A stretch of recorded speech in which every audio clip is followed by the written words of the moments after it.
Hello, everybody, and welcome back to another episode of Watching the Boxes Fantasy Basketball Podcast, hosted by #basketball.com.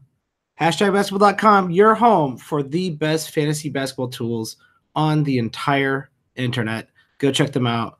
They will help you win your league. I promise you that. I'm not promising you'll win your league, but I'll promise you that if you do win your league, that those tools helped you. That's what I'm promising. I'm your host, Mike Catron, and joining me as always is my co-host, Tyler Watts. What's up, Tyler? Michael, I know this is your favorite show of the week, so I'm not gonna do my usual It jibber is. jab and just let you get to it. Good. I'm tired of you talking trash about how bad I'm doing in our listener leagues. Um, Hey, but I only talk trash that I beat you, not that you were doing bad. I don't know about that. I think that listeners, go check out the previous episodes and make sure Tyler's statement is true. But I want to give a quick shout out to our Patreon subscribers at patreon.com/watchingtheboxes. They have received the secret information that Tyler will not give up to anybody. I had to really force it out of him. And if you want to, I guess, get ahead of the secret surprise that is coming later, either this month, maybe next month. Not sure when we're going to release it to the public, but if you want first dibs on the action that Tyler is presenting, go check out and subscribe to patreon.com/watching the boxes. But you're right, Tyler. This is one of my favorite episodes because I like a good deal, you know? I like making deals. I like swindling people. And buying low is the best way to swindle somebody. Well, obviously, I mean, although you could just do some fantasy robbery, but I mean, buying low works too. Yeah, I prefer not to physically try to rob people. I try to stay away from that these days. I don't think actually stealing from people is a good idea. Enough people steal from you every single day. I don't need to be involved in that game unless it's fantasy basketball, and that's why we are doing our top 5 for this week in the buy low categories. And Tyler, you give a very good list here. I'm going to start out with a very controversial player here who has already seen some locker room drama this week. We're talking about Draymond Green, definitely underperforming this season. Also, just recently got into kind of a verbal scrap with Kevin Durant. So his name is in the news in a negative way, and I'm always surprised that the perceived value of players in most leagues, even leagues with experts, really does rely on whatever the hot story is going on just online or wherever. He's been suspended one game, and he's currently ranked 56 in 9 cat leagues. Tyler, why is Draymond such a good buy low guy?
Okay, calamity over.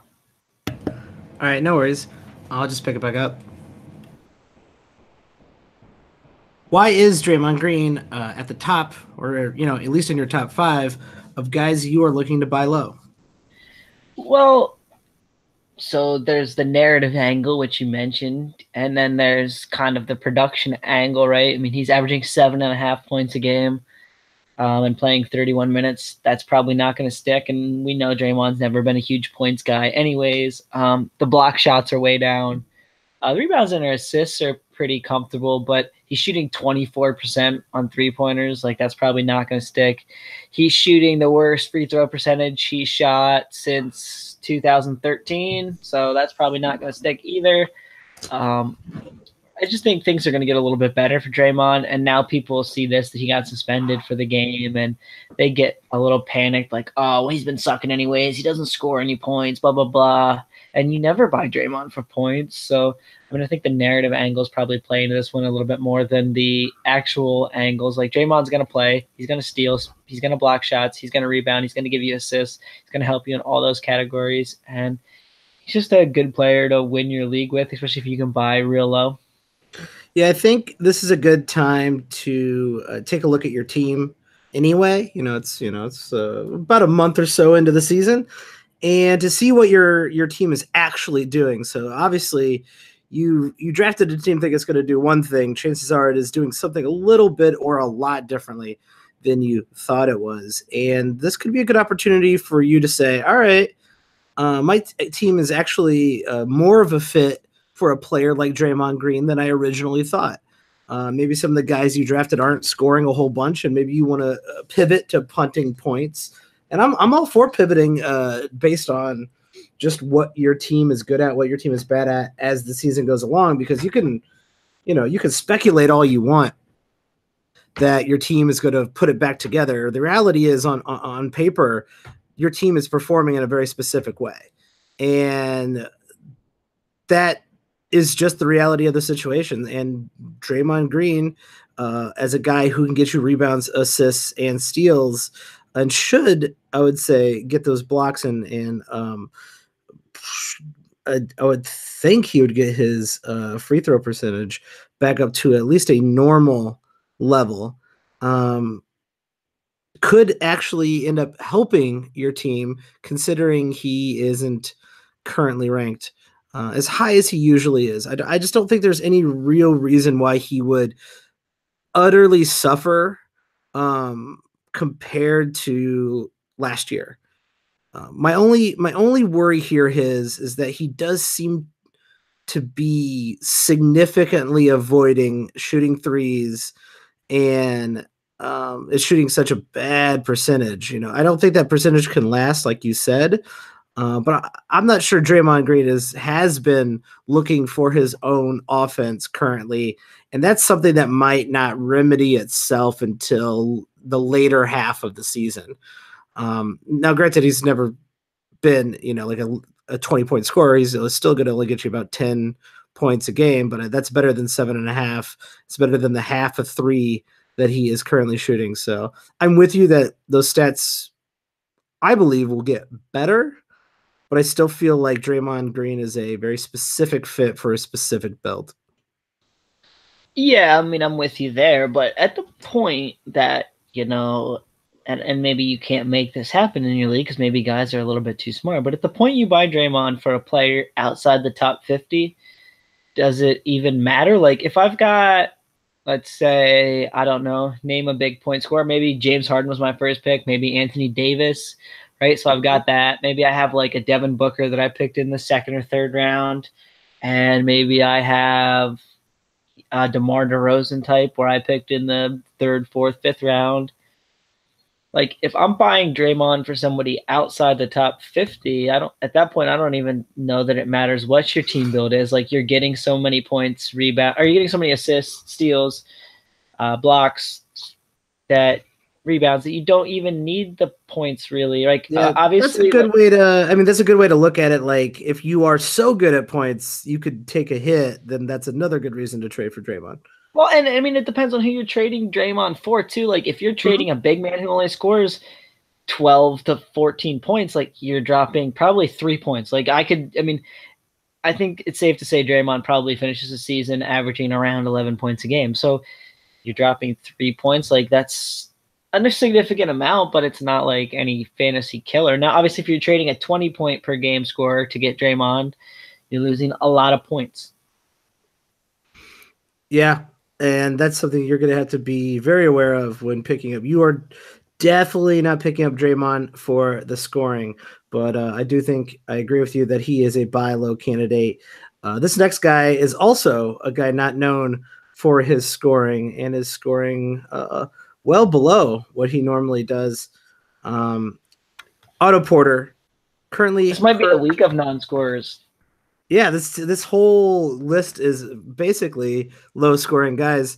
And like we hate to say it, but when it comes to casual and sometimes even not so casual leagues, when you see a guy not scoring, it's usually his field goal percentage is taking a hit as well. And you start to get worried. You just say, why is he only scoring like 8 points? I can't roster a guy who scores 8 points, even if they are doing everything else right. It's like Draymond Green's hard to say he's not doing anything else because he's definitely doing a bunch of other stuff. But in this particular case with Otto Porter Jr., currently ranked 65th per game in 9-cat leagues, only scoring about 10 points a game, only playing 28 minutes. He is shooting 45%, which is well below his normal field goal average. And everything else he's doing, though, is about in line, I guess, minus his rebounds. His rebounds are a little bit down, and that could just be based on the makeup of this Wizards team. Well, and here's the crazy part about that is, right, Dwight Howard missed a good portion of the early season, and so you'd think if anything now the rebounds would be up a little bit and Howard would be the one stealing them, considering he's mostly the only new addition to that team. Porter Jr. so far has been a really weird case, and you'll hear some things about maybe him clashing with Coach Scott Brooks a little bit, and that's nothing we can ever really know, right? I think some of those pieces are more narrative than anything, and other ones are actual. We never know which are which, though. Here's what I'll say about Porter. Like, he's only scoring 10 points. You mentioned that. But he's shooting a much worse field goal percentage than he ever does. So even if the shot attempts and the minutes don't super come back up, he's still probably good for another point a game at least, maybe a point and a half. So you're talking somewhere in that 12 point per game range. He gets you half a block. He gets you 1.5 steals, which is really important.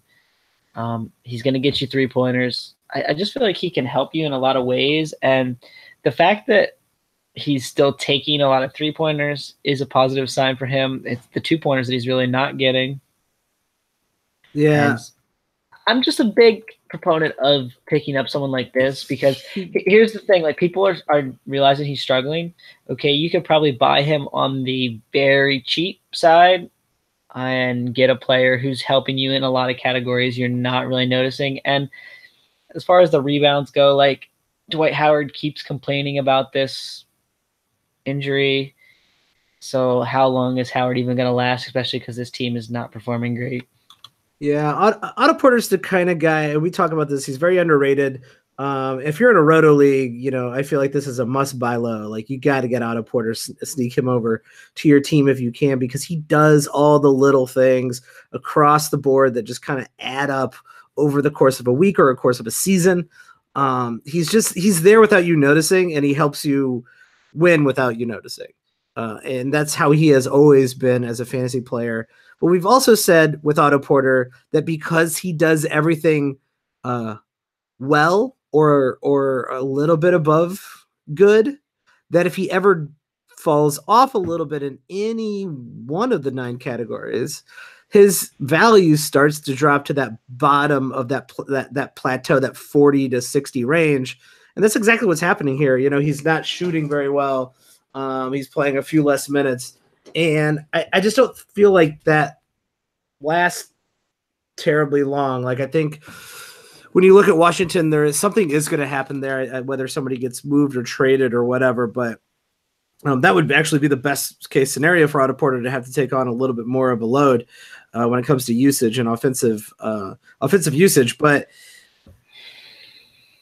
Otto Porter is going to be fine. Otto Porter is consistent. We still have only played 10, 11 games at this point. I don't know how many games Otto Porter has played. Should probably know that. He's played 12. There you go, 12 whole games, and that's it. So the sample size is still incredibly small here. I do think he reverts back to the mean, which means he is going to be more valuable than the 65th player.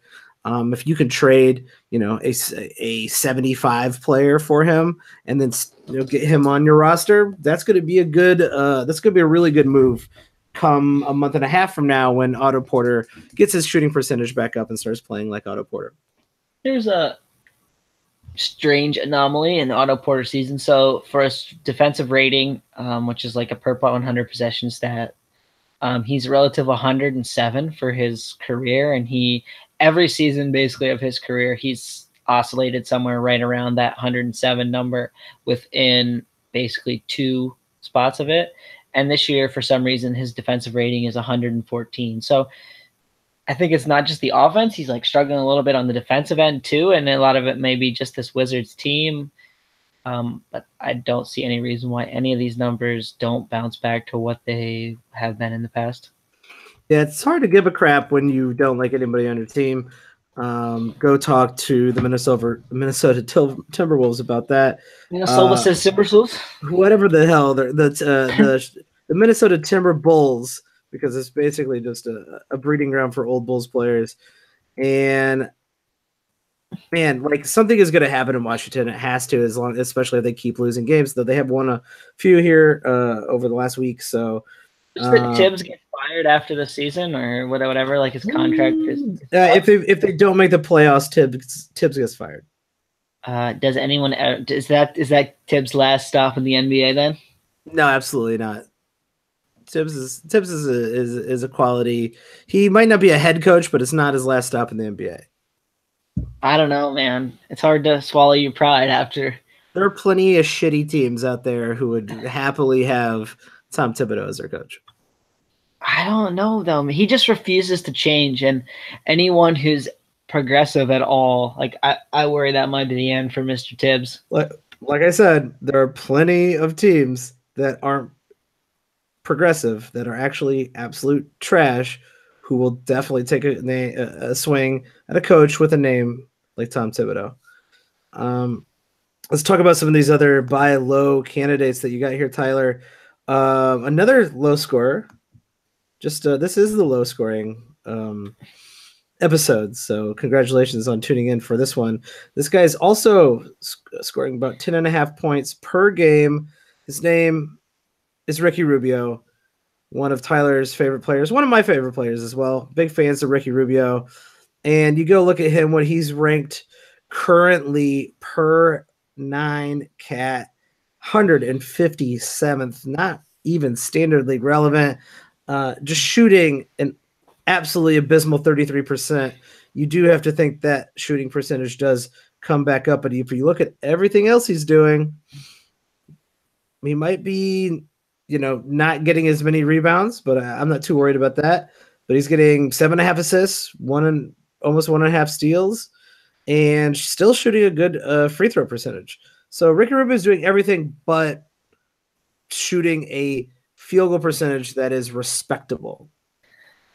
This could be the year that we see Rubio kind of be the best of both worlds we've seen from Rubio. So last year in Utah, the assist numbers dropped really far, but he scored a lot more points. This year, he's getting the relatively pretty good assists at 7.5, which is not to the level it had been there in Minnesota, but he's also still getting those same shot attempts he got last year. So such that he starts hitting him at even Ricky Rubio 40 or 41%. I think we're going to see Rubio maybe average like 7.5 assists and like 12 or 13 points. Still get you the pretty elite steals, get you like 3.5, 4 rebounds a game. We can kind of get the best of both worlds for Ricky Rubio. And that's something to think about because I mean, if the assists are already there and the shots are already there, he's just not making them. I think eventually he makes them at relatively his career average, and that's going to push him back up. So Rubio could easily sneak into the top 50 this season, and most people aren't going to see that coming. Yeah, and he had a slow start last year, and he was in a new situation. And the second half last year, Rubio really came on. I think Rubio does put it together at some point, and you should know what you're getting there. You're not getting a 20-point score like we said. This is all low scoring guys, but you're going to see someone who can shoot at least 40%. I mean, he'll figure it out. And Ricky Rubio, one of the few players, and especially in today's game, getting 7+ assists with 1.5 steals. That's pretty rare now to have an assist steal guy on your roster, as assists continue to go down per player because the ball is moving a lot more, and a lot more players are getting 4 assists instead of having one point guard kind of run the whole show. So Ricky Rubio, a great buy low candidate. Let's talk about a guy who actually can score the ball, can actually put that ball in the basket, but has not really been doing a great job of it. Only shooting 38%, but still, hitting 18 points per game. Respect to Mike Conley, who should be shooting a lot better than 38%, right? So we have the last 2 years, he's played 12 games both seasons. Like he played 12 games last year and he sat out with that Achilles injury. And now we've seen 12 games this season where he shot 38% both times. So that's a little bit concerning. And that maybe this Achilles injury is having a little bit more effect on his shot than we'd like to see. But I mean, he's a career 44% shooter. And if he starts shooting 44% even on the shot attempts he's getting, like we're talking about a 20-point per game score, it's going to be in the neighborhood of 6 assists. He's going to get you 3 rebounds. He's going to get you probably 1.2 steals a game, 0.3 blocks. Conley could be a real nice buy low target. Now he's 31 years old. Like he's a little bit older for a point guard.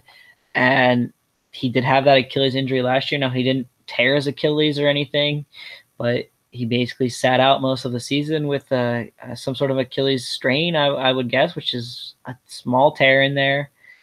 So there's a little bit of risk here, I guess, but I don't know. I think I'm buying low on Conley, and I think you could probably buy him for somebody. I mean, some people are going to look at that field goal percentage like, oh, he's killing me. Yeah, okay, he's scoring, but he's killing my percentages. And you might be able to buy him for somebody like in the 60, 70 range and get yourself a top 50 player. Yeah, I think Conley, if he stays healthy, is a top 50 player. He's currently per game 57th. So, he's right outside of that. But I think a lot of owners are probably going to assume he is well worse than 57th per game just because he is shooting at such an abysmal rate right now. So that will come back. He's had a couple pretty bad games, but he's doing all the other things like getting you assists, getting you a steal a game, about little over 3 rebounds, all the stuff that you think Mike Conley can do, he is doing. It's just that he can't get that field goal percentage. And I think that's like one of the more obvious things when you're looking for someone to buy low is that why is this guy not performing as well as he normally does? Oh, he's shooting like crap. And that's the biggest fluctuation for players over a course of like 10 games, 12 games. You're going to see their percentages either be well inflated or trash. And eventually, over the course of 82 games, it all evens out to a normal career average plus or minus a few percentages. Yeah, and I mean, I think that's one thing that makes Mark Roberts' ranking so great is it basically works off those career numbers. Yeah, and I think Conley will revert back to those career numbers. You just got to hope he stays healthy finally for an entire season. Another guy on this list, a guy who can score the ball, Eric Bledsoe. This one, buy low on Eric Bledsoe. I was a little surprised to see Bledsoe because I think Eric Bledsoe has been playing well, and I'm actually really surprised to see him ranked in 9 cats per game, 51st, which is definitely super low. And rankings aren't the entire story here. Eric Bledsoe is shooting around his career averages, but his steal numbers are way down. Do we really know if that's just a small sample size type of issue, or do you think there's something else going on here? So, Eric Bledsoe's case is a pretty funny one, right? So he's only scoring 13.8 points. You mentioned that the percentages are relatively in line with his career average, and so are the assist and steal, and he's actually blocking a few more shots than he normally blocks. But the whole thing with Bledsoe, and people are like, oh, the minutes are down, blah, blah, blah. So this Bucks team has blown out the Pacers, the Timberwolves, the Magic, the Thunder, the Kings, the Raptors, and the Warriors. And the Warriors. That's insane. Okay. So, in saying that, now they've blown out some of the best teams in the league, okay? But if you look at the minutes comparison between the games where they don't blow somebody out and the games where they do, he plays relatively that 31 to 32 minutes in all the games where it's a close game. In the games where they're blowouts, I'll read you the minute totals if you want, but it's usually right around somewhere between 20 and 26 minutes. So he's got 26, 20, 22, 25, 21, 26. So those blowout games are what's keeping the minute total down. Now you could say, okay, well, they're going to keep blowing out teams like Orlando. Sure, but are they going to blow out the likes of Toronto, Golden State? Plus, how many games did I mention? I mentioned 1, 2, 3. Have. I mentioned 6 games out of 12, though. Like, are they going to blow out half the teams they play the rest of the season? Probably not. Probably not. So you got to think the minutes number is going to come back up to relatively 31 where he's been playing, and then maybe even the stats all get a little bit better because they're all relatively right in line except for the points right now, and 3 extra minutes a game. He could be on pace to have one of his better seasons of his career. I've seen him be a top 30 player before. I think that's definitely a possibility right now. And like you mentioned, he's outside the top 50. So I think this is a great buy candidate, and I'm pretty high on Bledsoe for the rest of the season. I'm not worried about Bledsoe. I am worried that I think the Bucks do blow out not half their opponents, but I do think you will see the occasional night where Bledsoe plays 25, 26 minutes because there's a blowout. But I don't think that's going to be like completely detrimental to his rank, and I think his rank is lower. His performance has been lower because of all these blowouts. I don't think that is going to last at a 50% rate, Yeah, if it lasts at even a quarter, that would be impressive. If they blow out 3 out of every 12 games, that would be very impressive. They do play in the East, Tyler. You gotta worry about that. But, I mean, especially once you get on pace to be that number 1 seed or number 2 seed, like teams obviously want to give you their best effort. Like some of those playoff teams, we see it every year going down the stretch. Like a non-playoff team beats a playoff team because the playoff team gets a little overconfident and thinks the non-playoff team's going to roll over, and the non-playoff team's giving it their best shot. Because as much as people say like, oh, these guys want to tank, like sure, the organizations might want to tank, but the players, they know, man, stats equals money. So they're going to try as hard as they can. That's very true.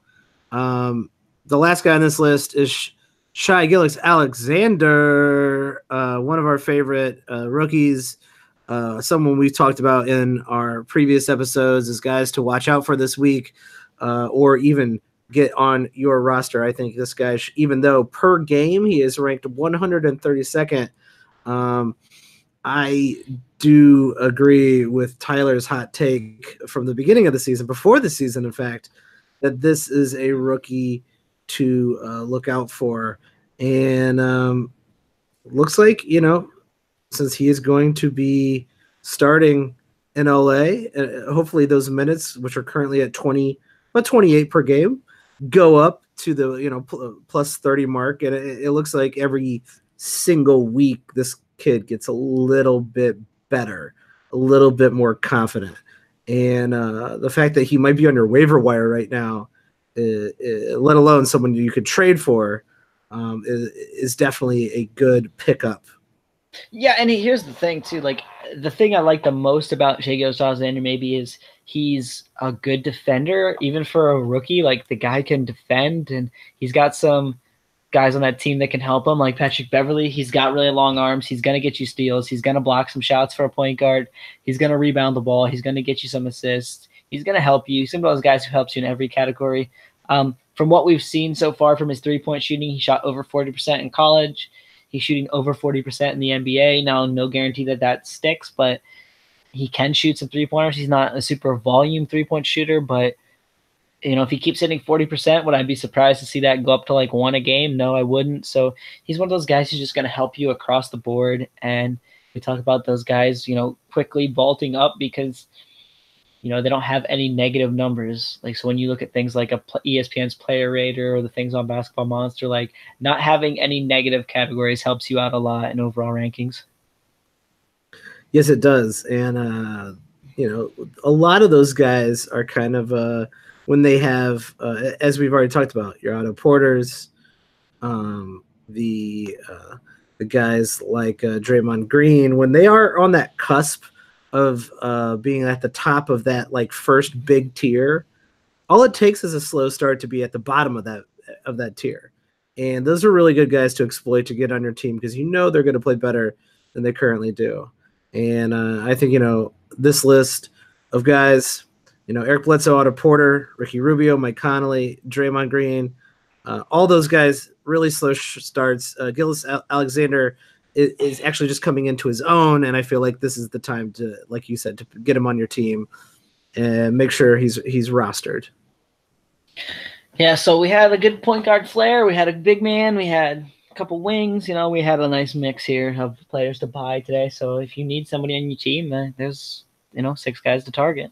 Absolutely. And if you have suggestions for guys that you are looking to buy low on or disagree with what we're saying or want to leave feedback for the show, tweet at us. That's the best way to get a hold of us. And we want to basically provide you guys, all you listeners out there, with the content that you desire. So hit us up on Twitter. You can find me at Watch the Boxes. You can find Tyler at Tyler P. Watts. And if you really want to help the show and have a direct line to us, check out our Patreon, patreon.com/watchingtheboxes. There's a special announcement there that you can only get if you are a Patreon subscriber.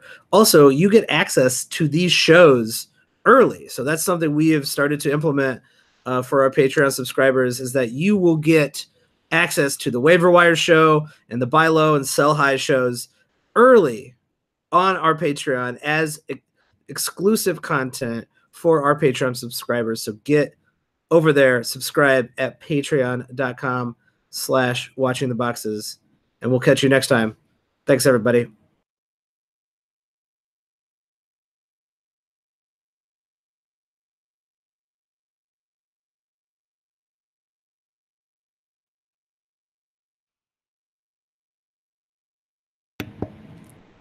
Hello, everybody, and welcome back to another episode of Watching the Boxes Fantasy Basketball Podcast, hosted by #basketball.com, your home for the best fantasy basketball tools and analysis online. Go check them out today. Our good friend Tyler Watts even writes there, and our other good friend Mark Roberts' rankings are there. It's excellent content over at #basketball.com. I'm your host, Mike Catron. Join me as always is the esteemed writer on #basketball.com, Tyler P. Watts. What's up, Tyler? Oh, Michael, how are you today? I'm feeling good. I'm feeling it's been an enjoyable basketball season. Feels like it's going to be even a more enjoyable one going into the holidays with some of the moves that have already happened and the moves that are pending. I feel like there's a lot of teams that are not going to look the same as we move forward. And trades are always a good way to exploit when it comes to fantasy basketball. Oh, no doubt about that. And there's going to be, I think there could be a lot of action this kind of trade deadline season. So that always makes the pot stir a little bit faster, right? Yeah, I'm excited about leading into, Christmas is always the best one of the best NBA days of the year, followed by really the trade deadline. And I think we're going to have a lot of action this year. But right now, everything's settling in. You're starting to see hot streaks come to an end. You're starting to see bad starts pick back up from some of the guys that have been struggling so far. Not all of them. We still have only played about 10 to 12 games per player. And those guys, you can struggle for a good month and a half. But don't take that to heart too much. In this episode, what we're going to be talking about is all the guys who you should be selling high on, all those hot starts out there that probably are not going to last through Christmas. And we're going to start out, I think, with a player that I'm a little surprised you have on this list, Tyler. This is a guy I like. He was drafted fairly high in most leagues. Jrue Holiday. Having a great start to the season. Currently, old Jrue is per game ranked 29th, which is, not out of control. He has had a very good start for sure, but last season he was ranked 21st overall. Currently only shooting 47%, excuse me, and getting a ton of assists though on a very fun, very high-paced New Orleans Pelicans team. So, Tyler, why are you selling high on Jrue Holiday right now? So, I think you mentioned it a little bit there. So Holiday's on the Thibodeau plan a little bit, right? He's playing 36 minutes a game. The 19 points are fine. The 9.2 assists, that seems pretty unsustainable considering he's in his last, 4 seasons, we've gotten 6, 7.3, 6, and 6.9, like 9.2 not sticking around, and that's giving him a huge boost. He also shot 49% last year from the field, but that was the first year he had ever even sniffed that high, right? He had been 45 and generally right in that 45 range for like 3 or 4 years before that. So even 47 is possibly a little bit too high, a little bit unsustainable. So, and here's the other thing too, like, okay, he's shooting poorly on his 3-pointers, but his 2-pointers, he's making 57% on 2-pointers. He made over 55% last year, but that's probably not going to stick. He's been below 50 every other year. I just think Holiday's shooting's a little bit unsustainable, and his assists are definitely unsustainable, making him a nice sell high target because he's got a lot of name value. Okay? That's true. He was, and like I said, he was drafted kind of high. So a lot of players probably be like a lot of guys out there who roster Jrue Holiday or want to roster Jrue Holiday. They're looking for a point guard. Are like, dude, this guy's getting 9, 10 assists a game. Like, I desperately need some assists. The steals are pretty good. I do think Jrue Holiday, while maybe the assists aren't sustainable, the rebounds per game might be even a little high. Just a tad on a team that has such good big men. You are not gonna see this type of, I would say, production once Elfrid Payton gets back. You know what I mean? Like I think you saw Jrue Holiday's production really tick up once Payton set out a few games. But on top of that, like the minutes feel high as well. So, it's a good high. It's not like an absurd high. It's not like an obvious Jrue Holiday is way overperforming. But this is probably as good as Jrue Holiday is going to perform. Yeah, I'm with you there. And I mean, we've seen some really crazy assist games. If we look at just his last 6 games, he's had 10, 8, 14, 9, 9, and 14.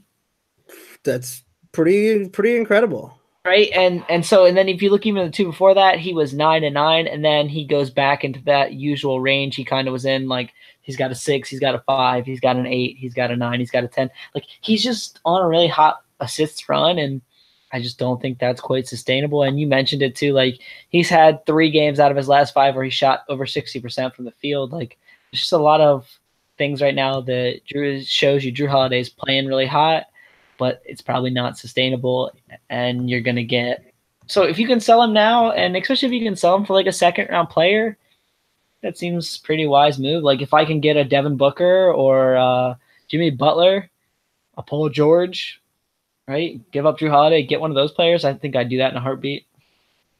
Yeah, I'm 100% with you there. You got to upgrade, even though you're in those higher tiers. If you can upgrade, it's going to be a little harder to do, but I think you can finagle it. You can figure it out. Drew Holiday is basically masquerading as a second tier player, and if you can get a fully second tier player at a Drew Holiday, I think that's a pretty good move.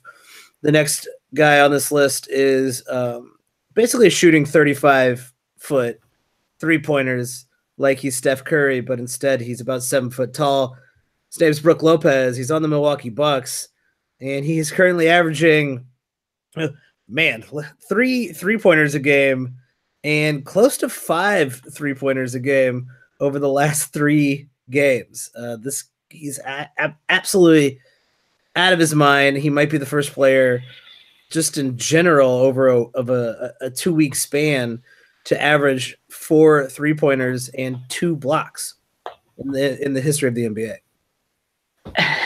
Yeah, so Brook's playing some crazy games right now, and here's the weird part: like Brook Lopez is the Bucks center, yet he can only get 3.2 rebounds a game. Like that's ugly, right?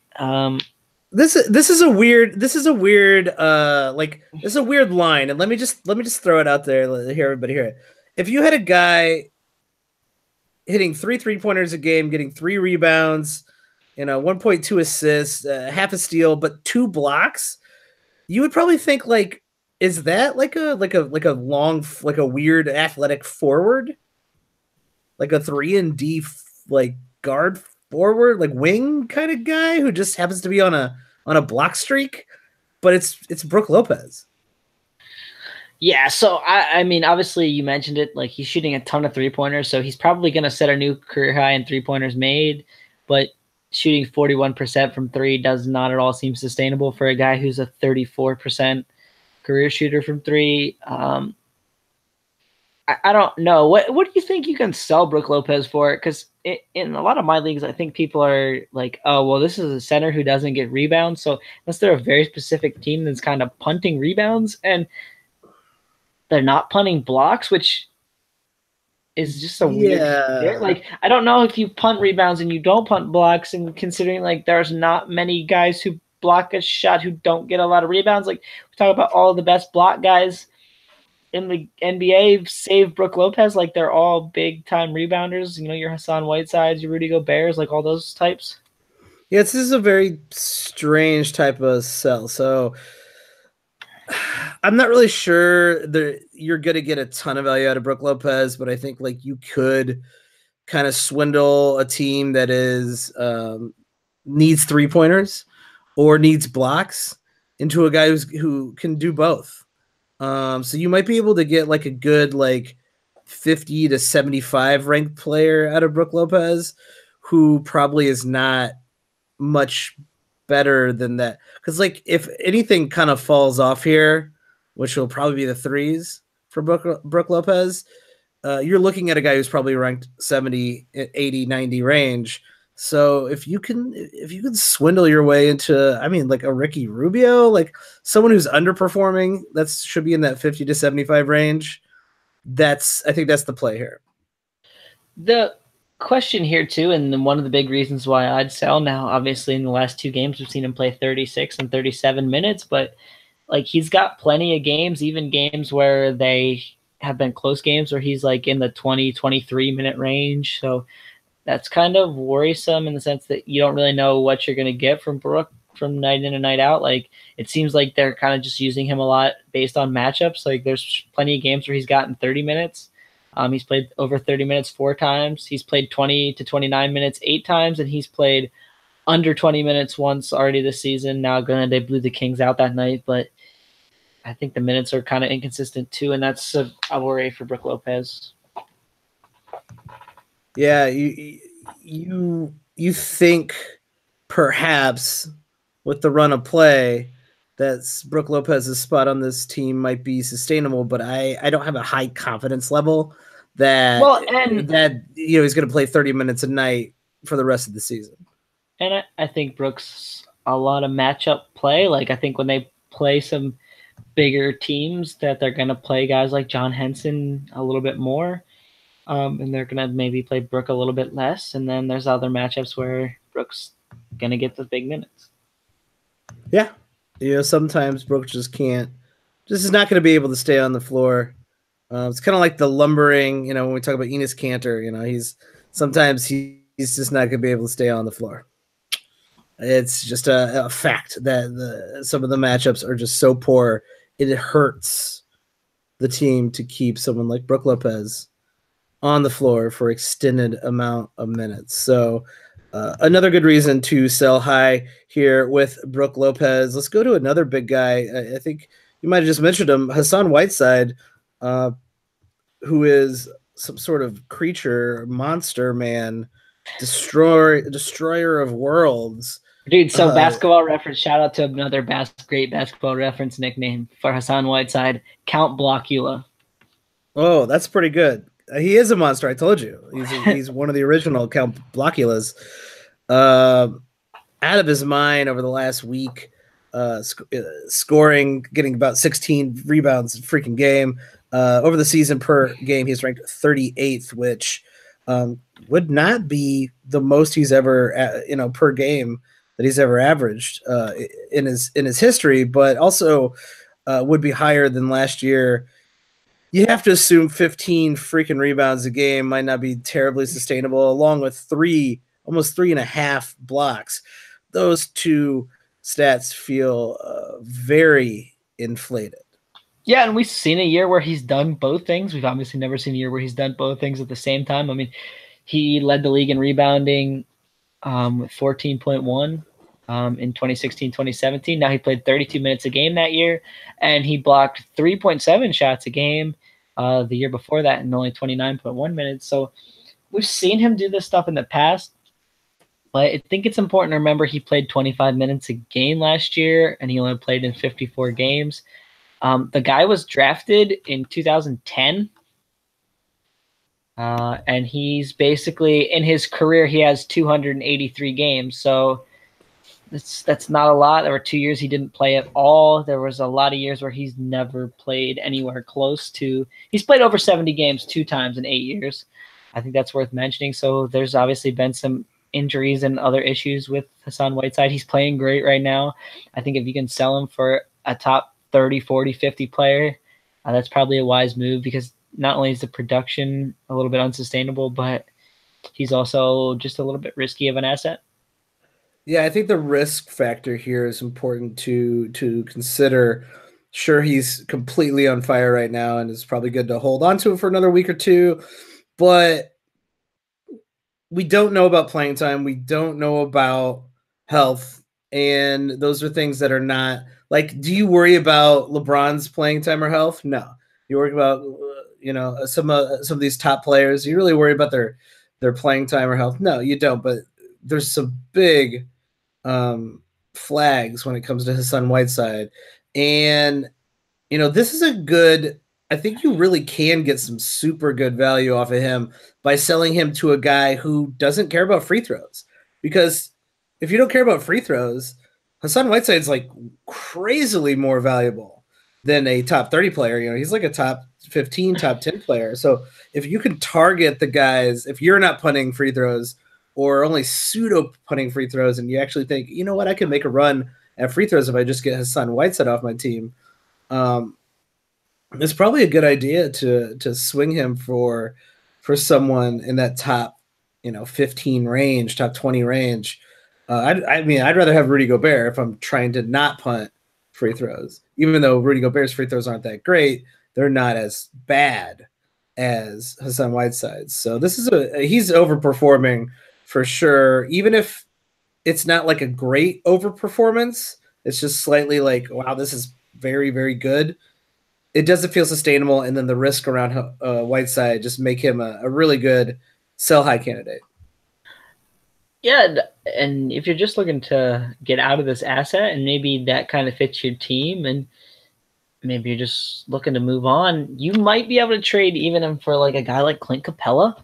Like, if you're asking me which guy I'd rather have for the rest of the season, it's Capella. Capella's playing 33 minutes. We know what Clint Capella is. He's a very similar player to Hassan Whiteside, and he just seems like a much safer player. Now, sure, Whiteside might block more shots. Whiteside might get more rebounds. Capella's probably going to score more, but I feel pretty good about Capella playing the whole rest of the season. And Whiteside, obviously, I mentioned he's just got a little bit extra risk, and some people are going to see them like, ooh, more rebounds and blocks. Ooh, that's a trade up, and I think it's a trade down if you're giving up Capella. Yeah, I agree. The next guy on this list, another big. I like this string of bigs here. Domantas Sabonis on the Indiana Pacers. Good start per game this year. He's only playing 24 minutes, but per game he is currently the 67th best player when it comes to 9 category leagues. Really out of his mind kind of field goal percentage, though. Not the craziest thing in the world, but definitely 68% feels unsustainable. But he's also, scoring and getting rebounds at a very good rate, which is exactly what he has done in the past with Miles Turner out. Now with Miles Turner in, he seems to be doing that even in limited minutes. Doesn't do a whole lot else. Feels like a very Enes Kanter type of player, but doesn't have the free throw percentage that Enes Kanter has. Did you know he was Arvydas Sabonis' son? I'm very aware of that. I was not. Really? I mean, his last name is Sabonis. Yeah, but I mean, I didn't make that connection, I guess. I don't know. Oh, anyways, that's the first time I think I've known something that you didn't, Tyler. Yeah, and not super versed on my Domantas Sabonis stats. Shout out to Arvydas Sabonis, though. He was a great player to watch. So here's the thing I'll say about this, and you mentioned the field goal percentage is crazy. He's shooting 83.9% from 0 to 3 feet. Pretty good. That doesn't seem very sustainable at all, though, right? No, eventually someone's going to have to put a body on him, I would assume. And from 3 to 10 feet, which is basically almost all his shots. We're talking that is 87% of his shots. So from 0 to 10 feet, from 3 to 10 feet, he's shooting 54.3%. The last 2 years, he's shot 38 and 33% from that range. So there's going to be some big regression coming here for his field goal percentage for certain. You mentioned it, like the steals and blocks are not really existent. So I think if you can sell this guy for anyone in the top 100, I think that's a wise move. Like, he's only playing 24 minutes. I think in 24 minutes, his stat line looks really similar to what it was last year. And I don't believe that was a top 100 player. So, like, Sabonis is fine, but at the same time, like, I think some people are getting like, oh yeah, he's going to take Miles Turner's job, this, that. Like, I just don't really see that happening, meaning he's stuck in like a 24-minute per game role. Yeah, even though I think people look at Turner and he's underperforming, and that might just be who he is, though I feel like Turner will probably get a little bit better as the season goes on, but that role that Turner plays on that team isn't going anywhere. He's a good rim protector, and Sabonis is not. And so a lot of people thinking that, Turner is going to end up on the bench by the end of the year, I feel are misguided. They are looking at fantasy stats, and they're not looking at actual gameplay. Yeah, and here's the other thing, too. Like, they're both best used as a center. So, I mean, I think that such that they both stay in Indiana the whole season, like, they're going to hurt each other's value. Because, like, sure, there's a time and a place for Sabonis to play and do his thing and grab the rebounds and, do the Enes Kanter. Like you mentioned, that's kind of what he does, is just Enes Kanter.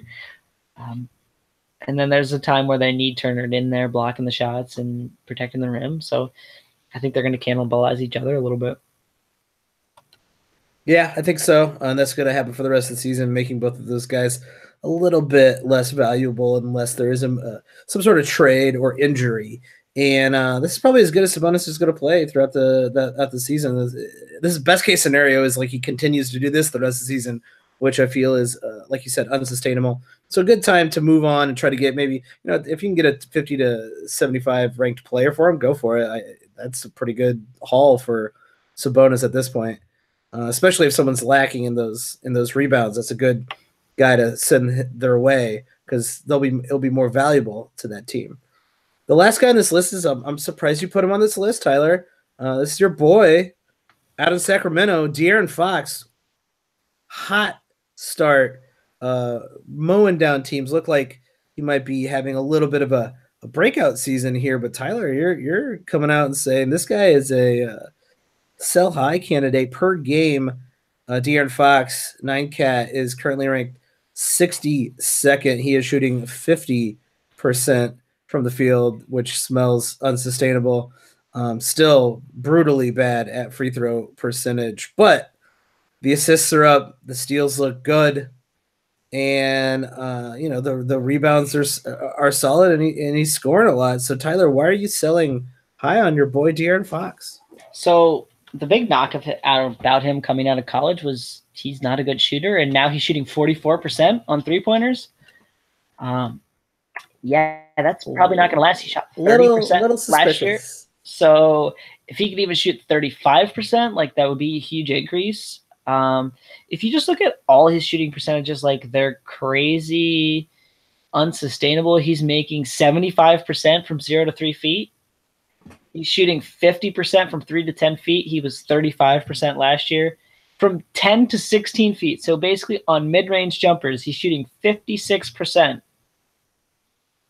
And he shot 33% last year. Like, he's just really, really hot right now, and that's not going to sustain. So here's the thing about Fox, too. Like, he's never been super known as, like, a real good distributor. That he was always more of a score-first point guard. So even the 7.1 assists, probably a little bit unsustainable in 32 minutes a game. He's probably more like 5.5 to 6 assists for the season.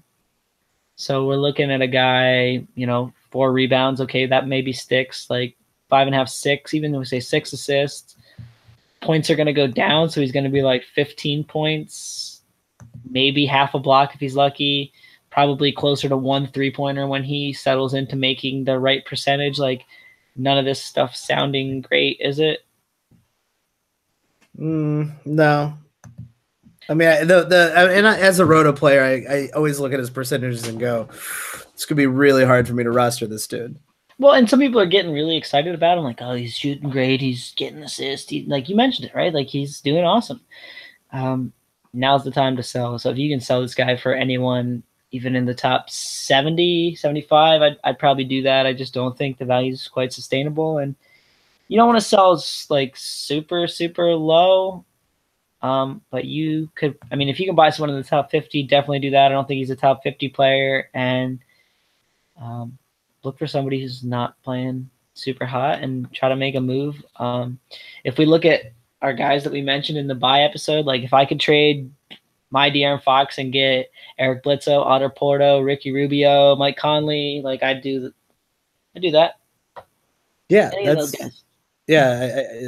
I would agree with that. This shooting seems super unsustainable. I think the assists might be fine, but the shooting feels really unsustainable. And if that's important to you, that is not a good sign, especially with the threes and the points as well. Here's the only thing I'll say about the assists. Per 36 minutes last year, 5.7. This year, 7.8. Well, no, but you do have to look at the fact that the Kings are a little bit better, and they're actually starting De'Aaron Fox and letting him run the team instead of whatever the hell they were trying to do last year. And you know that firsthand. Yeah, and the minutes were down last year, but those were per 36-minute numbers. He started 60 games. And obviously they have a little bit better shooting and spacing around him, but to make that big of a leap in per 36-minute numbers, like a full 2 assists, is definitely a lot. Certainly. It probably isn't super sustainable, but like I'm going to wager closer to his current assist production than last year's, just if I had to figure out. Oh yeah, I don't think he's gonna like bubble all the way down to like 5, but I think he's probably more like 6 than he is 7. Fair, and I think that is it for our